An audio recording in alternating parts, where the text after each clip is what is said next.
ഇന്ന് നമുക്ക് ലഹരി വസ്തുക്കൾക്ക് അടിമപ്പെട്ട് കഴിയുന്ന എല്ലാവർക്കും വേണ്ടി പ്രാർത്ഥിക്കാവേ. ഞാനിങ്ങനെ എനിക്ക് അറിയുന്ന പിള്ളേരൊക്കെ ഇങ്ങനെ ഈശോയെ സ്നേഹിക്കാൻ പറ്റാതെ ഈ ഒരു ലഹരി വസ്തുക്കൾക്ക് അടിമപ്പെട്ട് കഴിയുന്ന ആളുകളെ കാണുമ്പോൾ ഒത്തിരി വിഷമത്തോടെ അവർക്ക് വേണ്ടി പ്രാർത്ഥിക്കാറുണ്ട്.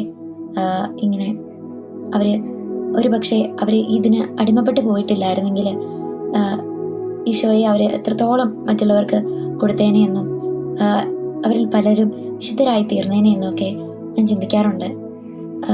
പലപ്പോഴും എൻ്റെ ഫ്രണ്ട്സ് സർക്കിളിലായാലും അല്ലെങ്കിൽ എൻ്റെ ക്ലാസ്സിലുള്ള കുട്ടികളായാലും ഇങ്ങനെ അവരുടെ വീട്ടിലെ ഒരു അനുഭവം പറയുന്ന സമയത്ത് ഒത്തിരി സങ്കടത്തോടെ കുറേ പേര് ഇങ്ങനെ അവരുടെ പിതാവ് ഇങ്ങനെ മദ്യപിച്ച് വീട്ടിലൊക്കെ വന്നിട്ട് ഒരുപാട് വഴക്കിടും എന്നൊക്കെ പറഞ്ഞ് അവർക്ക് പഠിക്കാൻ പറ്റുന്നില്ല ഇതൊക്കെ ഓർത്ത് എന്നൊക്കെ പറയുമ്പോൾ ഞാൻ അവർക്ക് വേണ്ടി പ്രാർത്ഥിക്കാറുണ്ട്.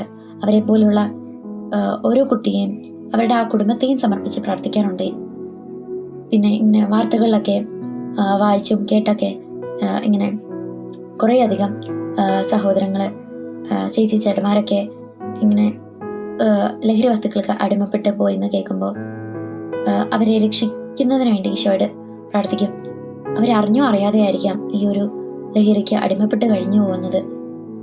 അത് കാരണം എത്രത്തോളം മാനസികാവസ്ഥ അനുഭവിക്കുന്നുവെന്നും അത് കാരണം അവരുടെ ആത്മാവ് നശിച്ചു പോകുകയാണെന്നും ഞാൻ ചിന്തിക്കാറുണ്ട്.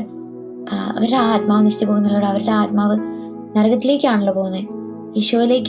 ഈശോൻ്റെ അടുത്തേക്ക് പോകുന്നതിന് പകരം നഗരത്തിലേക്കാണല്ലോ പോകുന്നത്. അപ്പം ഇന്നേ ദിവസം നമുക്ക് ആ ഓരോ ആത്മാവിന് വേണ്ടിയും പ്രാർത്ഥിക്കാം. ഒരിക്കലും ഇനി ഒരു ആത്മാവ് പോലും ഈശോയുടെ സ്നേഹം മനസ്സിലാക്കാതെ ഈ ഒരു ലഹരി വസ്തുക്കൾക്ക് അടിമപ്പെട്ട് പോകാതിരിക്കുവാനും, ഇങ്ങനെ ഒത്തിരിയധികം പേര് ഈ ഒരു ലഹരി വസ്തുക്കൾക്ക് അടിമപ്പെട്ട് പോയതിൽ നിന്ന് തിരിച്ചൊന്ന് കയറുവാനായിട്ട് പരിശ്രമിക്കുന്നവരുണ്ടാവും. എന്നിട്ട് അവർക്ക് പറ്റാതെ വരുന്നവരുണ്ടാവും.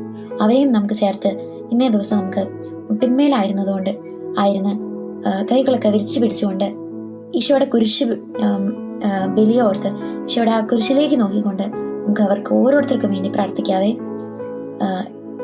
ഇന്ന് മുതൽ ഇനി അങ്ങനെയുള്ള ആരും ഉണ്ടാകാതിരിക്കുവാനും അവരുടെ എല്ലാവരുടെയും ലഹരി ഈശോയായി മാറുവാനും നമുക്ക് അവർക്ക് വേണ്ടി പ്രാർത്ഥിക്കാം.